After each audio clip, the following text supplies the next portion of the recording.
নমস্কার, আমি অঙ্কিতা পাল। আজকে আমার নতুন একটি ভিডিও নিয়ে চলে এসেছি এবং এই ভিডিওটি ভীষণ ইনফরমেটিভ হতে চলেছে। তো আই হোপ আপনারা সম্পূর্ণ দেখবেন এবং সম্পূর্ণ দেখলে আপনাদেরই ভীষণভাবে উপকার হবে। তো বিষয়টা চলে যায় যে আমি বিগত ভিডিওসগুলোতে অলরেডি বলেছি যে আমি আপনাদের 150টা কোয়েশ্চেন্স দেবো, আর 5টা সাবজেক্ট রয়েছে প্রাইমারির ক্ষেত্রে আমরা জানি, এবং যেটা এসএসসির ক্ষেত্রেও কাজে লাগবে। আর এই 5টা সাবজেক্ট থেকে প্রত্যেকটা সাবজেক্ট থেকে 30টা করে আমি কোয়েশ্চেন্স দেবো, যেটা থিওরিটি বেসড হবে।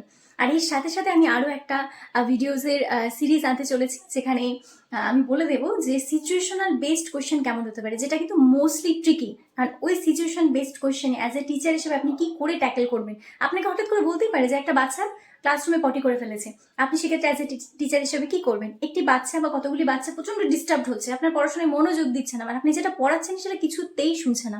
তো সেক্ষেত্রে আপনি কি করবেন। একজন ডিসেবলড বাচ্চা থাকলে তাকে কি করে ট্যাকেল করবেন, পিছিয়ে পড়া বাচ্চাদের কি করে চিনবেন, কি করে ট্যাকেল করবেন। একজন বাচ্চা যদি কোনোভাবে অক্ষমতা থাকে, তার মধ্যে যদি কোনো অক্ষমতা থাকে, সে কী করে হ্যান্ডেল করবেন। আমি একটু স্পিডে বলছি যাতে আপনাদের ভিডিওটা একটু শর্ট হয়। আই হোপ আপনারা ভীষণভাবে উপকৃত হবেন, কারণ অল্প সময়ে ব্যয় করবেন এবং বেশি ইনফরমেশন পাবেন, সেই জন্য আমি একটু স্পিডে বলছি। তো এই ধরনের সিচুয়েশনাল বেসড কী করে কোয়েশ্চেনগুলো ট্যাকেল করবেন এবং সঠিক উত্তর দেবেন, যেটাতে ওনারা ভীষণভাবে ইমপ্রেসড হবেন এবং আপনাদের একটা ভালো মার্কস দিয়ে দেবেন। তো সেই রিলেটেড যাবতীয় কিছু আমি ভিডিওস আনতে চলেছি। আর ইতিমধ্যেই যারা আমার চ্যানেলের সাথে যুক্ত রয়েছে তাদেরকে অসংখ্য ধন্যবাদ, এবং যারা নিয়ে অবশ্যই তাদেরকে শেয়ার করে দেবেন। আমার এই channel Edu by Ankita, Facebook page Edu by Ankita, টেলিগ্রামও এডু বাই অঙ্কিতাতে রয়েছে। আমি ডিসক্রিপশন বক্সে লিঙ্ক দিয়ে দেবো। আর ইতিমধ্যে যে ভিডিওসগুলো আমি আপলোড করেছি সেগুলো অবশ্যই দেখে নেবেন, কারণ সেগুলো ভীষণ ইনফরমেটিভ। যেমন ডেমোতে কোন কোন কাজগুলো করা যাবে না, তারপর ইন্টারভিউতে কী করে 10-এ 10 পেতে পারেন, এবং সর্বোপরি প্রথমে ঢুকতে আপনাকে কী ধরনের কোয়েশ্চেন হতে পারে, সেখানে কিন্তু আমি প্রায় 10টা মতো কোয়েশ্চেন্স বলে দিয়েছিলাম। আর এই ভিডিওতে আমি 25টা কোয়েশ্চেন্স দেবো, যেটা ম্যাথের, এবং মোস্টলি যাদের ম্যাথে অনার্স ড্যাম শিওর ধরবে। আর যাদের ম্যাথে অনার্স নেই, এমনি প্রাইমারির জন্যই রয়েছে, তাদের ক্ষেত্রে আমি বলে রাখি যে আপনাদেরও ধরবে। কেননা হতেই পারে আপনি ডেমো দিচ্ছেন ম্যাথ থেকে, সুতরাং এই কোয়েশ্চেনগুলো আসতেই পারে, বা কোনোভাবে মোট কথা ওনারা আপনাদের যাচাই করে দেবেন যে আপনারা এই প্রফেশনটার জন্য যোগ্য কি যোগ্য নন। তো অবশ্যই দেখতে থাকুন সম্পূর্ণ ভিডিওটা। তো প্রথমেই শুরু করছি ম্যাথে।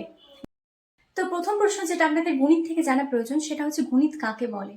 ঠিক আছে, এটার উত্তর অনেকটা ব্রড হতে পারে, বাট চেষ্টা করবেন সহজ সরল সাদামাটা উত্তর দিতে, যেটাতে একটা মোটামুটি একটা ধারণা তৈরি হয় যে গণিত আসলে কি। গণিত হচ্ছে বিজ্ঞানের একটি বিশেষ ক্ষেত্র বা বিজ্ঞানের একটি বিশেষ শাখা, যেখানে এখানে আয়তন, পরিমাপ সংক্রান্ত যাবতীয় বিষয়কে বিভিন্ন সংখ্যা বা অঙ্কের সাহায্যে সমাধান করা হয়ে থাকে। আরও অনেক সংজ্ঞা রয়েছে, আরও বিস্তর ব্যাপার রয়েছে, আপনারা অবশ্যই চ্যাটজিপিটি হোক বা গুগল হোক সার্চ করে একটু নোট করে নেবেন। তাহলে প্রথম প্রশ্ন হচ্ছে গণিত কাকে বলে।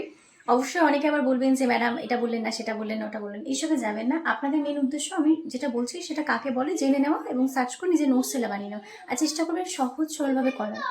আর একটা কথা, যাদের ইন্টারভিউ নেই তারা অনেকেই থাকে যে কমেন্ট সেকশন এসে উল্টোপাল্টা বলে থাকেন, সেটা অবশ্যই আমি চেষ্টা করবো অ্যাভয়েড করবেন। নিজের মূল্যবান সময় এরকম কাজে নষ্ট করবেন না। তো প্রথমটা হচ্ছে গণিত কাকে বলে, এটা আমি বললাম।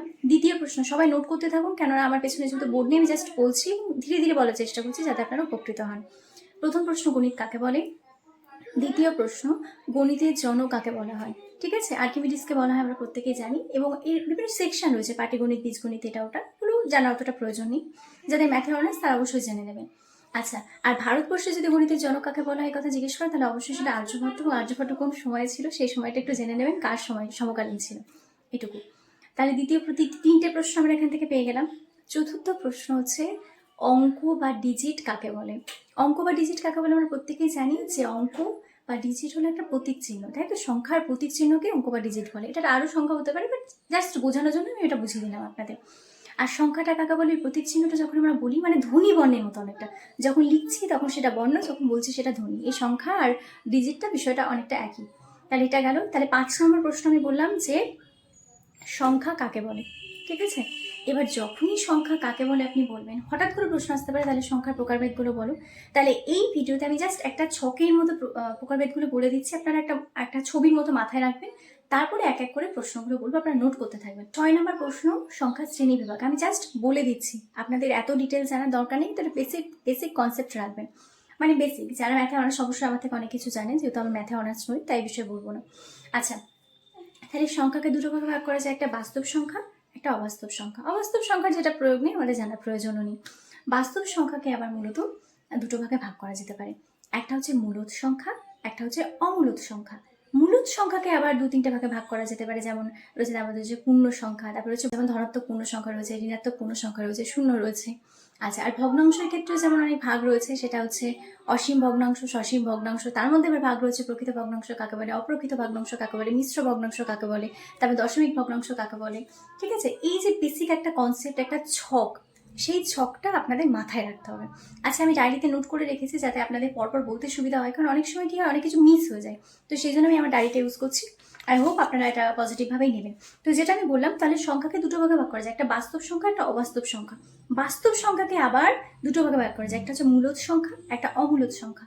মূলদ সংখ্যার আবার দুটো ভাগ রয়েছে, একটা পূর্ণ সংখ্যা আর একটা ভগ্নাংশ সংখ্যা। ওর মধ্যে অনেক আবার শূন্যটাকে ধরা হয়ে থাকে। ঠিক আছে, দুটো ভাগ মনে রাখবেন, পূর্ণ সংখ্যা আর ভগ্নাংশ সংখ্যা। পূর্ণ সংখ্যাকে আবার ভাগ করা হয় ঋণাত্মক পূর্ণ সংখ্যা, ধনাত্মক পূর্ণ সংখ্যা। আর ভগ্নাংশকে আবার দুভাগে ভাগ করা যায়, সাধারণ ভগ্নাংশ আর একটা রয়েছে দশমিক ভগ্নাংশ। সাধারণ ভগ্নাংশের আবার তিনটে ভাগ রয়েছে, প্রকৃত, অপ্রকৃত আর মিশ্র। আর দশমিক ভগ্নাংশের আবার একটা ভাগ রয়েছে, সসীম দশমিক, অসীম দশমিক ভগ্নাংশ। এই হচ্ছে বেসিক কনসেপ্ট, একটা ধারণা যে কোথা থেকে কি আসছে। এইবার আমি প্রশ্নে চলে যাচ্ছি। তাহলে এটা 6 নম্বর প্রশ্ন হলো। 7 নম্বর প্রশ্ন প্রথমেই যেটা আসছে সেটা হচ্ছে বাস্তব সংখ্যা কি, এবং যারা ম্যাথে অনার্স একটু ডিটেলসে পড়বেন যাতে আরো কিছু ধরে। ঠিক আছে, আচ্ছা, তারপর প্রশ্ন রয়েছে মূলদ সংখ্যা কাকে বলে। মূলদ সংখ্যা হচ্ছে রেশনাল নাম্বার। ঠিক আছে, যেটা ভগ্নাংশ আকারে প্রকাশ করা যায়, কি বা কিউ আকারে। অবশ্যই কিউ সেটা শূন্য হবে না, তো শূন্য দিয়ে ভাগ করা যাবে না। তাহলে সেটা জানবেন মূলদ সংখ্যা কাকে বলে। তাহলে 8 নম্বর প্রশ্ন হলো মূলদ সংখ্যা কাকে বলে, উদাহরণ দাও। 9 নম্বর প্রশ্ন হলো অমূলদ সংখ্যা কাকে বলে, উদাহরণ দাও। এই দুটো মোস্ট ইম্পর্টেন্ট, এখান থেকে কিন্তু প্রশ্ন করেই থাকে যে মূলদ সংখ্যা এবং অমূলদ সংখ্যা। তাহলে বুঝতে পারছেন, 9 নম্বর হলো অমূলদ সংখ্যা। এরপরে যেটা চলে আসে, অবশ্য অমূলদ সংখ্যা যেটাকে ভগ্নাংশ আকারে প্রকাশ করা যায় না, এবং যার মান দশমিক মানটা কি হয়, আর একটা বলে দিই, টপিক বিষয়টা বলে দিই। মূলদ সংখ্যার ক্ষেত্রে কি হয়, আমরা যখন ভগ্নাংশে ভাগ করি সেটা একসময় শেষ হয়ে যায় এবং রিপিটেড হলেও শেষ হয়ে যায়, কিন্তু অমূলদের ক্ষেত্রে কখনো শেষই হয় না। মানে যেমন আমি উদাহরণ দিয়ে বলে দিই, √3 করতেই থাকবেন করতেই থাকবেন করতেই থাকবেন, শেষ আর হবে না। কিংবা পাই করতেই থাকবেন শেষ আর হবে না, তাই তো? আচ্ছা, এরপরে যেটা রয়েছে 10 নাম্বার, পূর্ণ সংখ্যা বা হোল নাম্বার কাকে বলে। অবশ্যই সার্চ করে লিখে নেবেন। ঠিক আছে, শূন্য সহ সমস্ত সংখ্যাকে পূর্ণ সংখ্যা বলে, এটা আমরা প্রত্যেকেই জানি। ঠিক আছে, তার মধ্যে নেগেটিভ পজিটিভ সবই থাকে। আচ্ছা, এরপরে চলে যায় ধনাত্মক পূর্ণ সংখ্যা, মানে যেটা পজিটিভ, তারপর ঋণাত্মক পূর্ণ সংখ্যা যেটা নেগেটিভ, মানে মাইনাসে থাকে, যেমন জিরোর আগে যেটা থাকে। তাহলে জিরোর পর থেকে যেটা শুরু হয় সেটা হচ্ছে ধনাত্মক পূর্ণ সংখ্যা, আর যেটা জিরোর আগে থেকে শুরু হয় সেটা হচ্ছে ঋণাত্মক পূর্ণ সংখ্যা, যেমন -1, -2, -3 এইগুলো। তাহলে আশা করছি আপনাদের বোঝা গেছে। তাহলে 14 নম্বর কোয়েশ্চেনটা আমাদের হয়ে গেল। 15 নম্বর প্রশ্ন যেটা মোস্ট ইম্পর্টেন্ট এবং প্রাইমারি ক্ষেত্রে অত্যন্ত গুরুত্বপূর্ণ, সেটা হচ্ছে মৌলিক সংখ্যা কাকে। আপনারা প্রত্যেকেই জানেন যে মৌলিক সংখ্যা কিন্তু জানা অত্যন্ত গুরুত্বপূর্ণ, এবং প্রাইমারির ক্ষেত্রে মোস্টলি কোয়েশ্চেনটা ধরে থাকেন। তো প্রথমে কি বলবেন, যে সংখ্যার মাত্র দুটি উৎপাদক থাকে বা গুণনীয়ক থাকে, অর্থাৎ এটা বললেন, আরও একসাথে অ্যাড করতে পারেন যে সেই সংখ্যাটা আর এক, তাকে বলা হয় মৌলিক সংখ্যা। উদাহরণ দিয়ে দেবেন, মৌলিক সংখ্যা তো আপনারা জানেনই, 2 থেকে শুরু হচ্ছে, সব থেকে ছোট মৌলিক সংখ্যা, তারপরে যতগুলো রয়েছে। ঠিক আছে, 2, 3, 5, 7, 11, 13 এগুলো। এরপরে চলে আসবে যৌগিক সংখ্যা। এটা কিন্তু 15 নম্বর প্রশ্ন হচ্ছে, দেখি নাম্বারিংটা দেখিনি, একদমই তাই। 15 নম্বর প্রশ্ন হচ্ছে যৌগিক সংখ্যা কাকে বলে। যে সংখ্যাগুলির 2-এর বেশি উৎপাদক বা গুণনীয়ক থাকে তাকে যৌগিক সংখ্যা বলে। উদাহরণ দিয়ে দেবেন যে কোনো 4, 6, 8, 10 এগুলো সব হচ্ছে যৌগিক সংখ্যা। ঠিক আছে, পরেরটা যেটা রয়েছে ভগ্নাংশ সংখ্যা কাকে বলে, এটা নোট করে নেবেন এবং উত্তরটা সংক্ষিপ্তভাবে কনসেপচুয়ালি পড়বেন। একদম অনেকে আবার সেই পরম জ্ঞানী পণ্ডিত চলে আসবে, না ম্যাডাম এটা এটা এটা সেটা সেটা, ব্যাপারটা ওরকম যাবে না। আমি জাস্ট আপনাদের বোঝানোর জন্য বলছি, আপনারা নোট করবেন এবং চেষ্টা করবেন সেটা যেন অত্যন্ত সহজ সরল হয়ে থাকে। আর আপনি যদি একটা বড় কঠিন সংজ্ঞা দিয়ে ফেলেন তাহলে সেক্ষেত্রে বাচ্চাদের কি করে বোঝাবেন, তাই না? তাই এটা মাথায় রাখতে আমরা ইন্টারভিউ মেম্বার্সটা, সঠিক তথ্য কিন্তু সহজ সরল ভাষা, যাতে ওনারাও সুন্দর ইমপ্রেসড হবে এবং বুঝতে পারবেন যে মানুষটা খুব সহজ সরল ভাষায় কথা বলে, সুতরাং বাচ্চাদের ভালো করে বোঝাতে পারবে। ঠিক আছে, 17 নম্বর প্রশ্ন, প্রকৃত ভগ্নাংশ কাকে বলে। প্রকৃত ভগ্নাংশ মানে যার ঊর্ধ্বাংশ যেটা থাকে সেটা কি হয়, ছোট হয়, আর নিম্নাংশ যার বড় হয় তাকে বলে প্রকৃত সংখ্যা। ঠিক আছে, আর প্রকৃত ভগ্নাংশের মান সবসময় একের কম থাকে, এটা মাথায় রাখবেন। ঠিক আছে, 17 নম্বর প্রশ্ন, অপ্রকৃত ভগ্নাংশ কাকে বলে। প্রকৃত ভগ্নাংশের সম্পূর্ণ উল্টোটা, উপরের সংখ্যাটা বড় থাকে আর নিচের সংখ্যাটা ছোট থাকে, যার মান একের সম হয় বা একের বেশি হয়। তাহলে অপ্রকৃত ভগ্নাংশ আমি বোঝাতে পারলাম। এরপরে চলে যায় মিশ্র ভগ্নাংশ, যেখানে একটা পূর্ণ সংখ্যা থাকে, যেখানে একটা ভগ্নাংশ থাকে, তাকে বলে মিশ্র ভগ্নাংশ।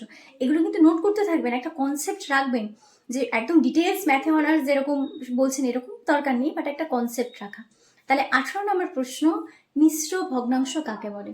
মিশ্র ভগ্নাংশ কাকে বলে? আপনারা কিন্তু খাতায় নোট করতে থাকুন, ঠিক আছে? প্রশ্ন সেটা হচ্ছে দশমিক সংখ্যা কাকে বলে। খুব বেসিক, অত কিছু এটেক দেওয়ার দরকার নেই। দশমিক বিন্দু ব্যবহার করলে তাকে দশমিক সংখ্যা, আরও কিছু থাকে, এটা একটু জেনে নেবেন। আচ্ছা, তারপরে দশমিক সংখ্যার আবার দুটো ভাগ রয়েছে, সসীম দশমিক আর অসীম দশমিক। এটা একটু জেনে নেবেন। সসীম মানে যেটা শেষ হয়, অসীম মানে যেটা শেষ হয় না, করতে করতে করতেই যেতে হয়। তাহলে এটা গেল। 21 নাম্বার প্রশ্ন, ত্রিভুজ কাকে বলে? যদি আমার প্রথমেই বলা উচিত ছিল, কিন্তু আমি চেষ্টা করেছি সিরিজটা মেনটেন করার, প্রথম থেকে শেষ পর্যন্ত আপনাদের বলার। তাই অবশ্যই আপনাদের বলবো প্রথম থেকে শেষ পর্যন্ত দেখবেন, আপনারা ভীষণভাবে উপকৃত হবেন। তাহলে 21 নাম্বার প্রশ্ন হচ্ছে ত্রিভুজ কাকে বলে এবং ত্রিভুজের প্রকারভেদ। আই হোপ আপনারা প্রত্যেকেই জানেন এটা। আচ্ছা, প্রত্যেকটি প্রকারভেদে, যেমন বাহুভেদে ত্রিভুজ 3 প্রকার, কোণ ভেদে ত্রিভুজ 3 প্রকার। বাহুভেদে কি কি আছে? সমবাহু ত্রিভুজ, সমদ্বিবাহু ত্রিভুজ, বিষমবাহু ত্রিভুজ। আর কোণ ভেদে রয়েছে সূক্ষ্মকোণ, স্থূলকোণ আর সমকোণ। আপনারা জানেন 90 কম হলে সূক্ষ্মকোণ, আর 90 ডিগ্রির বেশি হলে স্থূলকোণ, আর 90 ডিগ্রি হচ্ছে সমকোণ। আর সমবাহু মানে যা 3টে বাহুর সমান, সমদ্বিবাহু মানে যা 2টো বাহুর সমান, আর বিষমবাহু ত্রিভুজ মানে যে 3টে বাহু আলাদা আলাদা মাপ, ঠিক আছে? তাহলে এর উদাহরণ জানবেন এবং রেশিও জানবেন যে কত ইস্টু কত হলে হবে, একটা বেসিক কনসেপ্ট রাখবেন। এরপরে 22, দেখুন এই 21 নম্বরের প্রশ্নের মধ্যে আমি অন্তত 10টা প্রশ্ন বলে দিলাম আপনাদের, রেশিওর মধ্যে 30টা প্রশ্ন আমার বলা হয়ে গেল। তো সেক্ষেত্রে আমি 30 কাউন্ট করছি না, আমি 22 কাউন্ট করছি। 22 নম্বর প্রশ্ন হচ্ছে চতুর্ভুজ কাকে বলে, এবং চতুর্ভুজের মধ্যে অনেক কিছু রয়েছে, আয়তক্ষেত্র রয়েছে, বর্গক্ষেত্র রয়েছে, আরও অনেক কিছু রয়েছে। তবে আয়তক্ষেত্র আর বর্গক্ষেত্র সম্পর্কে একটা বেসিক ধারণা রাখবেন। এমনও হয় ইন্টারভিউ বোর্ড মেম্বার্সরা বলেন যে আপনি বাচ্চাদের কি করে বর্গক্ষেত্র শেখাবেন, এখনই আমাকে ডেমো দেখান তো, হতেই পারে। তো সেই জন্য বর্গক্ষেত্র আর আয়তক্ষেত্র সম্পর্কে একদম কনসেপ্ট ক্লিয়ার রাখতে হবে। এটা গেল। আর তারপরে যেটা মোস্ট ইম্পর্টেন্ট সেটা হচ্ছে বৃত্ত। বৃত্তটা খুব ইম্পর্টেন্ট। তাহলে 24 নম্বর প্রশ্ন হলো বৃত্ত কাকে বলে, বৃত্ত সম্পর্কে টুকটাক জানা। তাহলে বুঝতে পারছেন যে আমরা 24টা প্রশ্ন আলোচনা করলাম। আর পঞ্চম প্রশ্ন হচ্ছে যেটা মোস্ট ইম্পর্টেন্ট, সেটা হচ্ছে শূন্য সম্পর্কে কিছু বলুন, শূন্যের ধারণা দিন, শূন্যের কে আবিষ্কার করেছিল, ঠিক আছে? এই যে দেখুন, আমি 25টা কোয়েশ্চেন বললাম, আমি এটা বর্ণে বর্ণে সত্যি বললাম যে এই প্রশ্নগুলো ম্যাথের থেকে ধরার প্রবল সম্ভাবনা, এর বাইরে খুব কমই ধরবে, মানে থিওরিটিক্যাল পার্টের কথা বললাম। সিচুয়েশনাল বেসড কোয়েশ্চেন্স অনেক হতে পারে। তাহলে দেখুন, আমি যে আপনাদের 25টা কোয়েশ্চেন্স বলে দিলাম, এই 25টা কোয়েশ্চেন্সের মধ্যে আপনি যদি ঠিকঠাক করে করেন তাহলে অন্তত 35টা কোয়েশ্চেন্স হয়ে যাবে। তাহলে ম্যাথের ক্ষেত্রে একটা বেসিক নলেজ রাখার জন্য এই জিনিসগুলো জানাটা ভীষণভাবে দরকার। কেন বলছি? কারণ আপনি অ্যাজ এ টিচার হিসাবে প্রাইমারির ক্ষেত্রে যেমন আপনাকে অলরাউন্ডার হতে হবে, আপনার ম্যাথও জানা চাই, ইংরেজিও জানা চাই, বাংলাও জানা চাই, পরিবেশও জানা চাই, আর অন্যান্য বিষয়ও জানা চাই, ঠিক আছে? কেন আপনাদের 5টা বিষয়ের মধ্যে যে কোনো বিষয় পড়াতে হতে পারে, বিভিন্ন ক্লাসে বিভিন্ন বিষয় পড়াতে হবে। আর আপারের ক্ষেত্রে বা এসএসসির ক্ষেত্রে কি আপনি যে সাবজেক্টে, সেই সাবজেক্ট আপনাকে পড়াতে হয়, যার ফলে অনেকটা ইজি হয়। কিন্তু প্রাইমারি ক্ষেত্রে কিন্তু এটা নয়। এই ক্ষেত্রে অনেকটা সিনসিয়ারিটি মেনটেন করতে হয়। কারণ একটা ছোট্ট বাচ্চা একটা ফুলের মতো, তাকে তৈরি করা, তাকে সেই জায়গায় নিয়ে যাওয়া, তাকে ছোট্ট থেকে শেখানো, সেটা কিন্তু সব থেকে গুরুত্বপূর্ণ। তো আই হোপ এই ভিডিওটি আপনাদের কাছে ভীষণভাবে উপকৃত হবেন। অবশ্যই যারা জানেন না আমার চ্যানেল সম্পর্কে তাদেরকে শেয়ার করে দিন, বন্ধুবান্ধবদের হেল্প করুন। তো আজকের জন্য এইটুকুই। Thanks for watching. ধন্যবাদ।